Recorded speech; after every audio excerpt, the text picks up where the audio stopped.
So this is pretty much the level I expect your exam questions to be at. Okay. Now I realize it's not a little bit unfair to ask you to solve this in 15 minutes, but well, I like being unfair sometimes. So I hope it makes you better prepared for the exam. But I'm going to solve this quickly.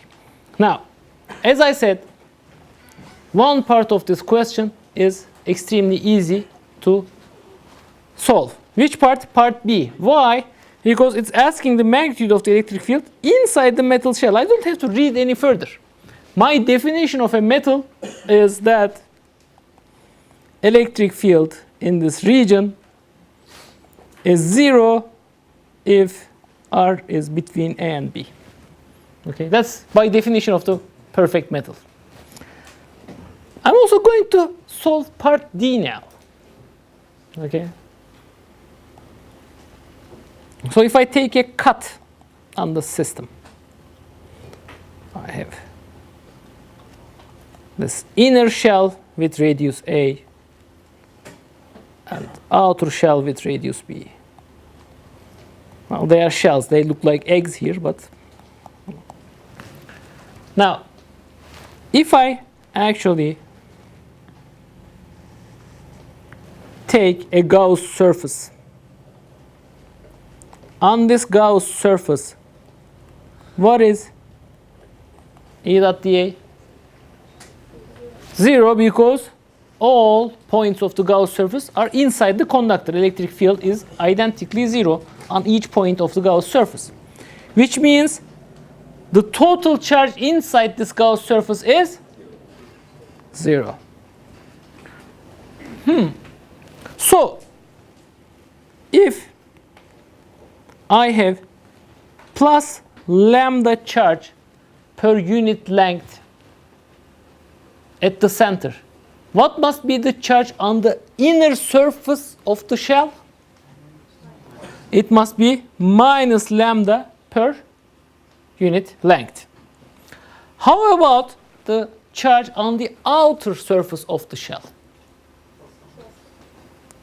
Okay, it must be plus lambda. Why? Because total charge in the metal shell is 0. All right? Now, can you tell me what's the surface charge density on the inside?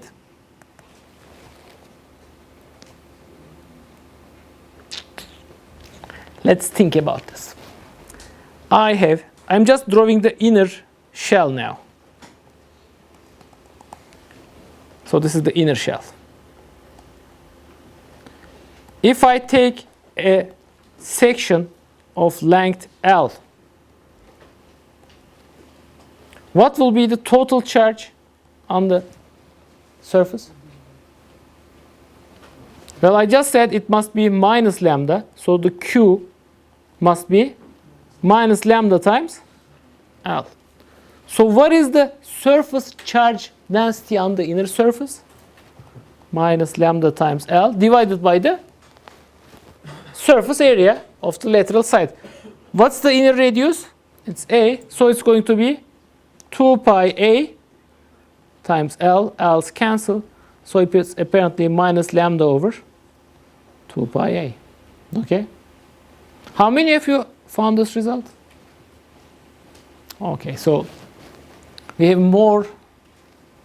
We have a lot of things to do than it means. How about the outside? I can do the same thing for the outside. Sigma out would be lambda times L divided by 2 pi B times L. L's would cancel. It will be lambda over 2 pi B. Now, as you see, this is actually a simple calculation, right? I'm looking at the total charge, whether it's distributed on a line or if it's distributed on a surface. I'm just dividing by the surface. But the difficulty here is really imagining the geometry and maybe finding which symbols or the meaning of the symbols in that geometry. Okay? Now, let's go to parts A and C. We'll find the electric field. Let me redraw my system. So this is my charge line. This is the inner surface.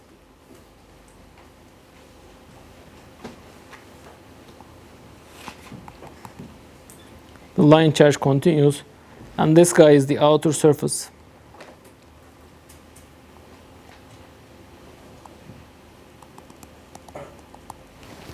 Now, to find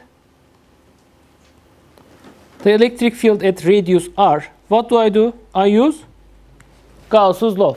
When I have a system with cylindrical symmetry, what kind of a Gauss surface do I take? I take a cylinder, of course. So I take a cylinder, Gauss surface. Let's first do r less than a. Now, on this surface, what is E dot dA? On this cylindrical surface, I can separate my flux integration into three parts. I can look at E dot dA on the top, E dot dA on the bottom of the cylinder, and E dot dA on the side. Which are 0? The bottom and the top.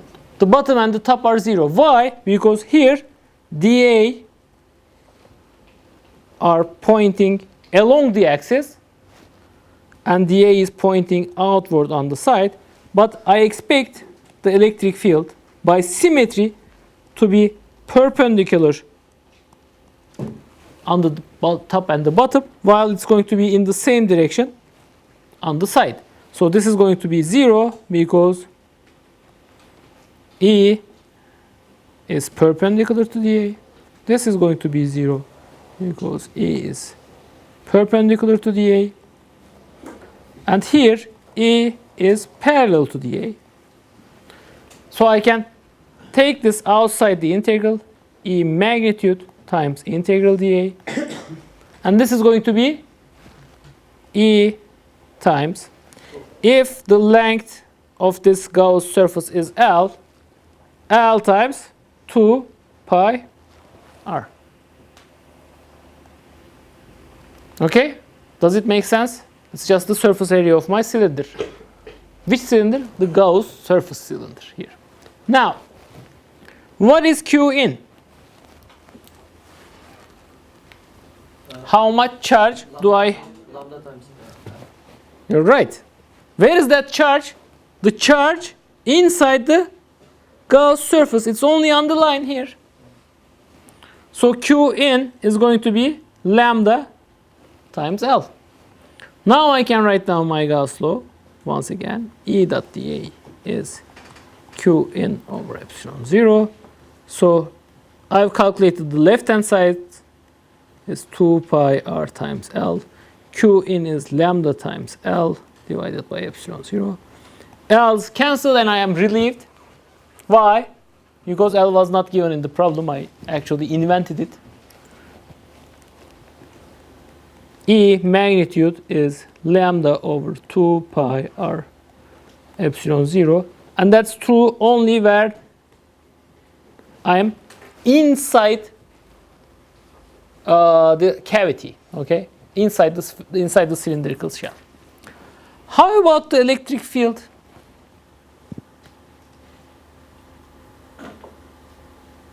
Oh. On the outside. Which green was good? This, I think. Okay. So how do I find the electric field for R larger than B? I'm not going to do it once again. I'm not going to draw the figure. Now I need a new Gauss surface. What kind of Gauss surface do I need? I need a Gauss surface with R larger than B. It's outside the shell. What kind of Gauss surface will I take? Cylindrical problem gets a cylindrical Gauss surface. Can you tell me if for this surface anything changes for E dot dA. My calculation of E dot dA just relied on the symmetry of the problem, which is regardless of the radius of my Gauss surface. So this is going to be 4 pi, no, it's not going to be, 2 pi RL times E magnitude. How about Q in? What is Q in for this surface? If the length is again L. Lambda times L. It's lambda times L. Why? Where are the charges? Now I have a charge obviously coming from the line here, from the top, well, from the top to the bottom. But I also have charge on the inner surface and also on the outer surface, which cancel each other, right? If I look at the system, okay, I have a charge plus lambda on the exactly on axis. I'll have minus lambda on the inner surface, so I have these minus charges, and I'll have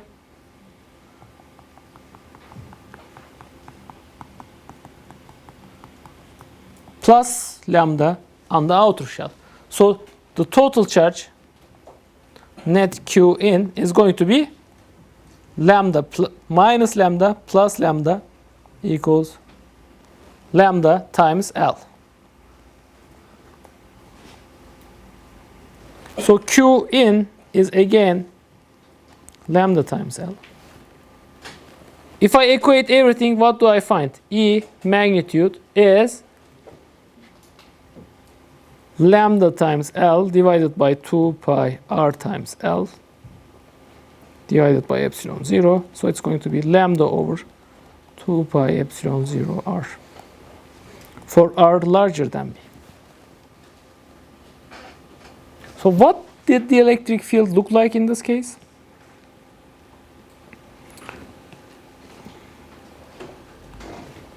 If I plot it as a function of radius. So I have this A and B, and between A and B electric field is 0. But both in the first region and in the third region, I found the same expression, lambda over 2 pi epsilon 0 R. Lambda over 2 pi epsilon 0 R. So it's going to be 1 over R. So it will be almost the electric field created by a line of charge, except for the region that's inside the conductor.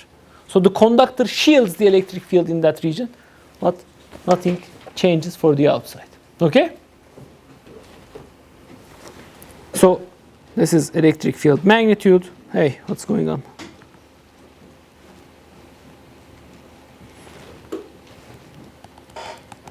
So the value would be lambda over 2 pi epsilon 0 A here, and the value would be lambda over 2 pi epsilon 0 B here. Okay. Any questions? Yes? So can you scroll up? Sure. Sir, it was written in the question that the net charge on the whole body's whole surface, whole body is 0. Okay, let's go back to the question. Let's read it very carefully. Total charge in the metal shell is 0, not the whole body. It's a good question. I actually saw where you were going there. Okay. Any other questions? Now, let me ask a slightly different question here.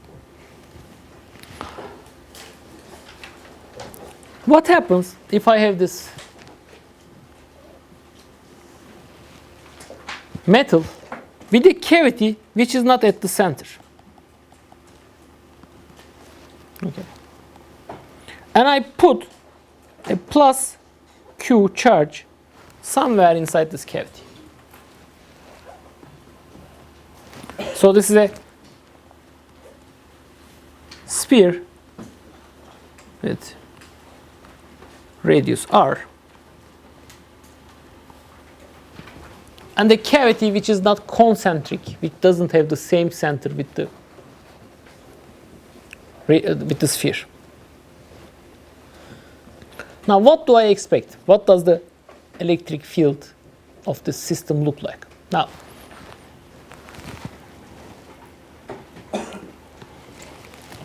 what do I know? I know that I've put this plus charge inside the cavity, and if I take a Gauss surface like this, on the surface integral E dot dA will be 0, which means total charge inside this Gauss surface would be 0.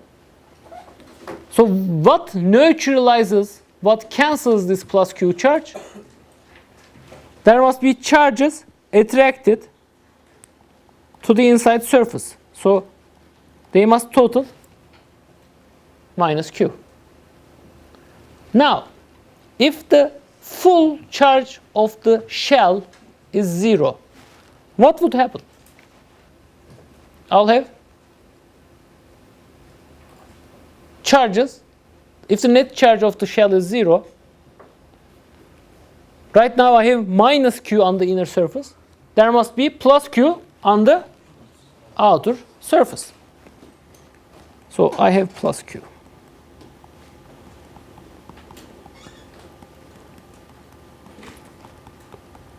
Let's do some reasoning now. So there is net plus Q on the outer surface.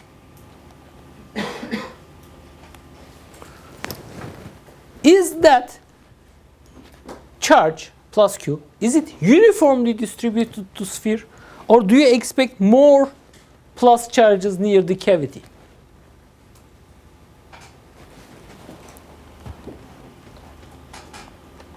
How is this charge distributed?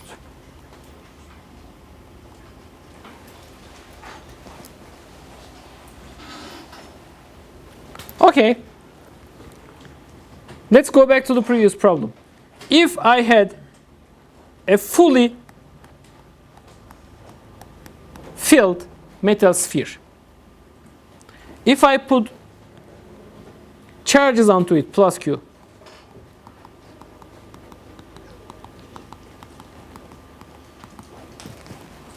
are the charges uniformly distributed? Come on, by symmetry, they have to be uniformly distributed. So, for a full sphere, surface charge is uniformly distributed. Now, here is the thing.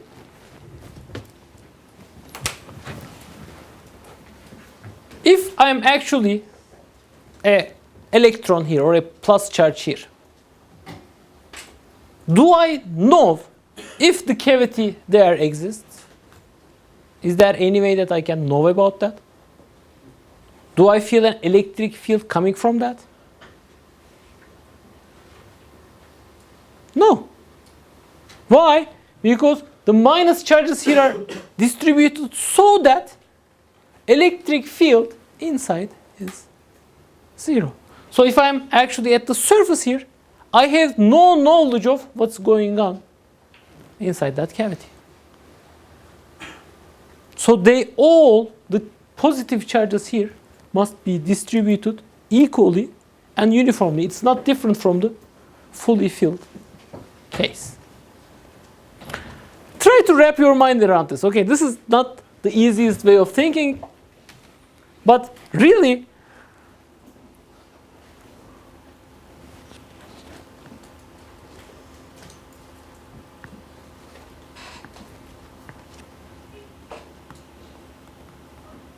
this case is not different.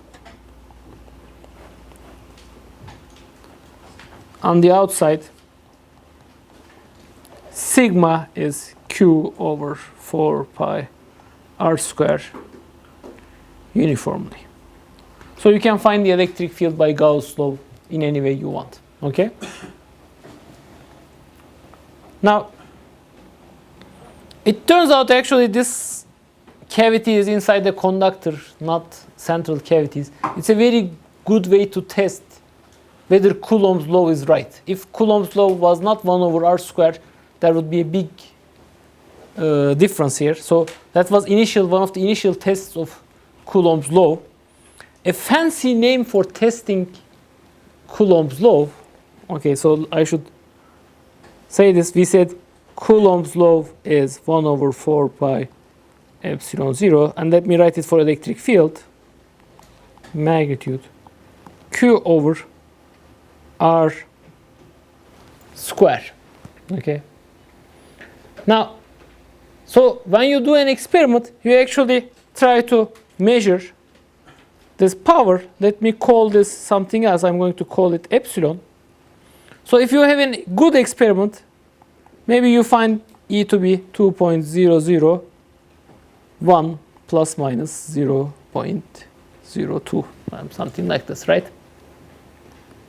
Now, this deviation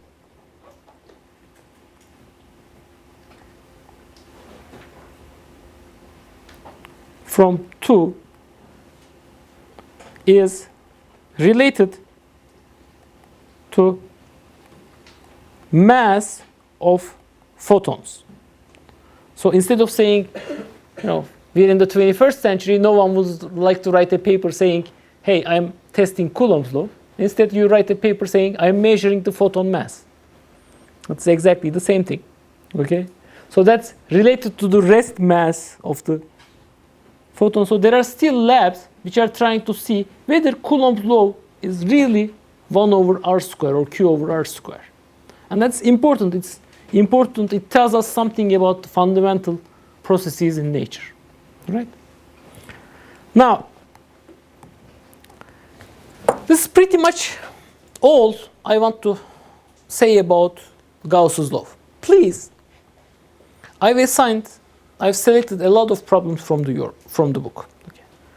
Please practice solving as many problems as you can. Do it now. I know we're still a few weeks away from the exam, but I think this is the time to understand and use Gauss's law. Most of the students who fail Physics 102 fail because of Gauss's law. They don't understand what's going on. So I think this is a critical time. Please learn how to use it. Please do as many exercises as you can. All right? So now I'm going to talk about something else. And I'll start by solving an example. I'll do the following. I'll say, I have a charge Q1 at the center of my coordinates, and at r0 away, I put a small particle of charge Q and mass m.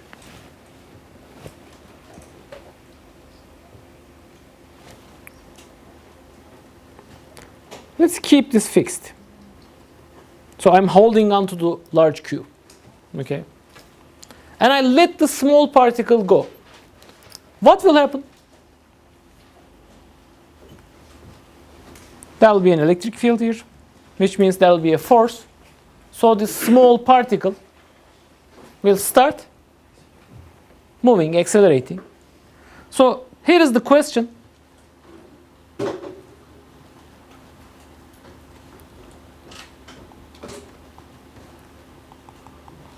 What is the velocity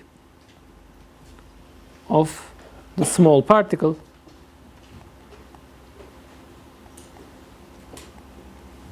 when it reaches R1?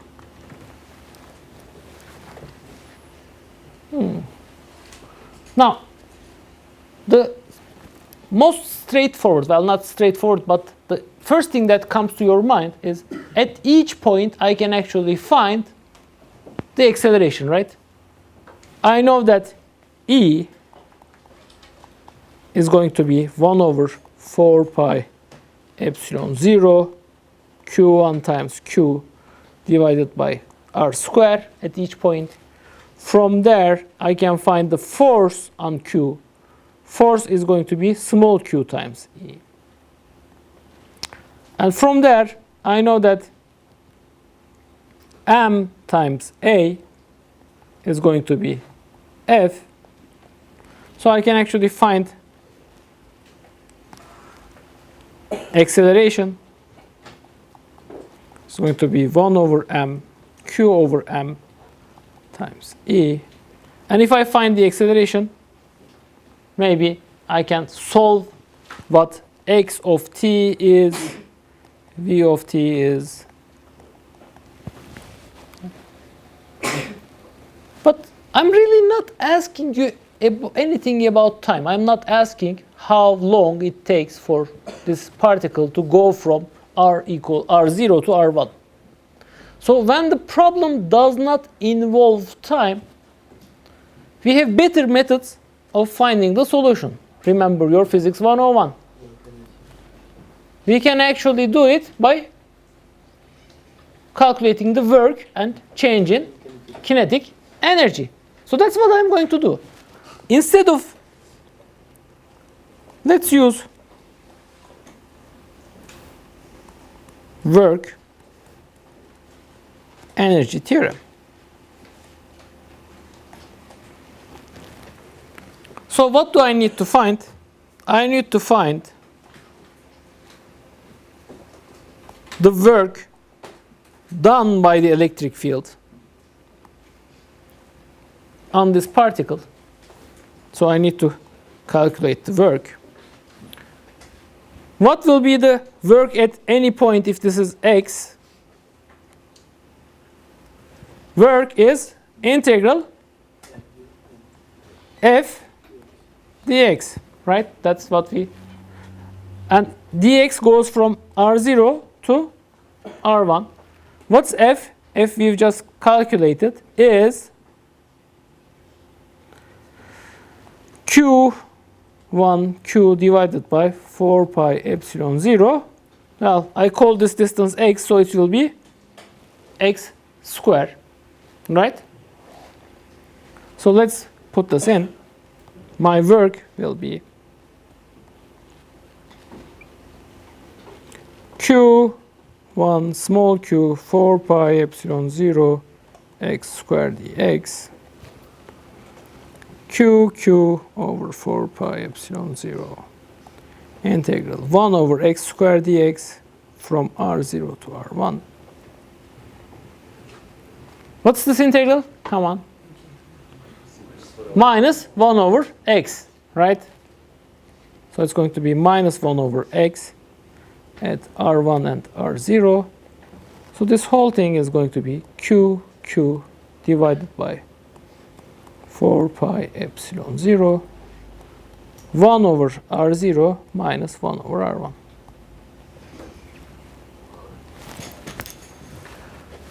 This work, this is the work done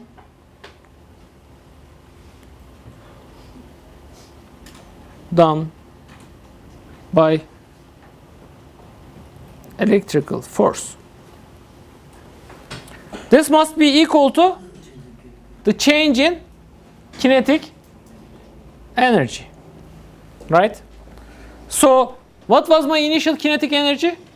0. I just let the particle go. My final kinetic energy is what I actually want to calculate, 1/2 mv squared. So from here, I find V to be 2 over m square root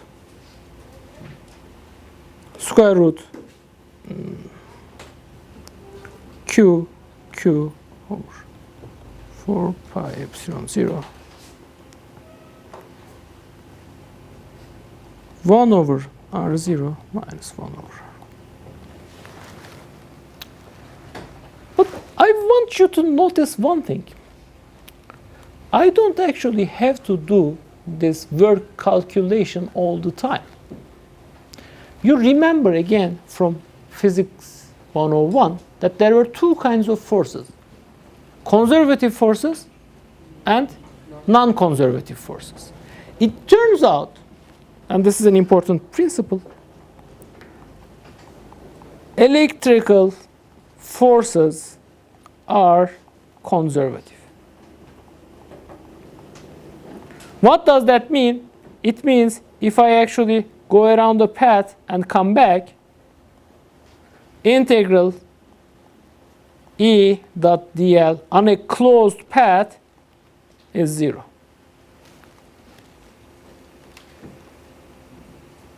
So I cannot gain any energy by going around the loop. And that's only true for the static case. Now, what does that mean in practice? If I have a conservative force, I can define a potential energy. And let's see this. The work I have here, it looks suspiciously like difference of two potential energies. My initial potential energy minus my final potential energy. U at R0 minus U at R1. Okay? So if I can write this, this is equal to final kinetic energy. This looks really much better. U at R0, my initial potential energy, is equal to my final potential energy minus my plus my kinetic energy. So this is initial energy and this is my final energy. Hey, that's great. I don't have to do this integral all the time. Instead, I can define the potential energy of two charges separated by r as 1 over 4 pi epsilon 0 q1 q2 divided by r. So if I have two charges q1 and q2, that's divided, they are separated by r, the potential energy is just 1 over 4 pi epsilon 0 q1 q2 times r. Let's talk about, just a moment, talk about the signs here. If both charges have the same sign, q1 times q2 is positive, what does u of r look like? What does the potential look like? It's a positive function. It decays as 1 over r. Does it make sense if I actually have a particle, I am trying to move q2 towards q1? It's like going uphill. I have to push those particles together. If I'm going uphill, my potential is increasing. Okay? So, like charges, closer means more potential energy. But if I have q1 times q2 less than 0, so they are unlike charges, a plus charge and a minus charge, then it's exactly the opposite. Actually, I need to supply force to tear them apart, right? So going uphill is actually going away from each other. Okay? So opposite charges further or farther means more potential energy.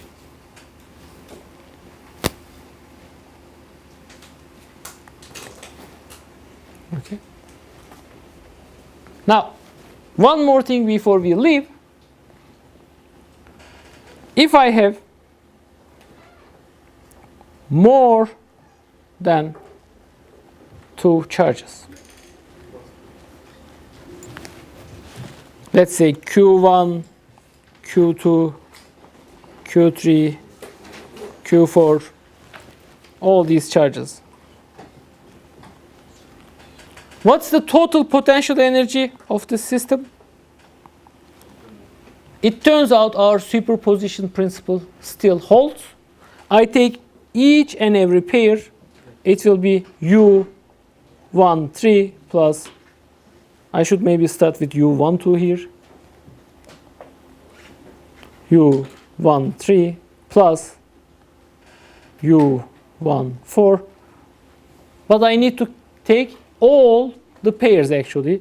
I need to take U23, U24, and I need to take U34. Okay. Maybe in general I can write this as, with indices I equals 1 to how many charges you have, j equals 1 to n how many charges you have, u I j with 1/2, and I must make sure that I is not equal to j. So that's the most general case. But we'll really look at systems of a few particles. Now, next time, we're going to introduce a new concept. Just like from force, we've actually defined electric field. From this potential energy, we're going to define the electric potential. It's an important concept. Make an effort to come to the next lecture. It's going to be important. See you on Wednesday.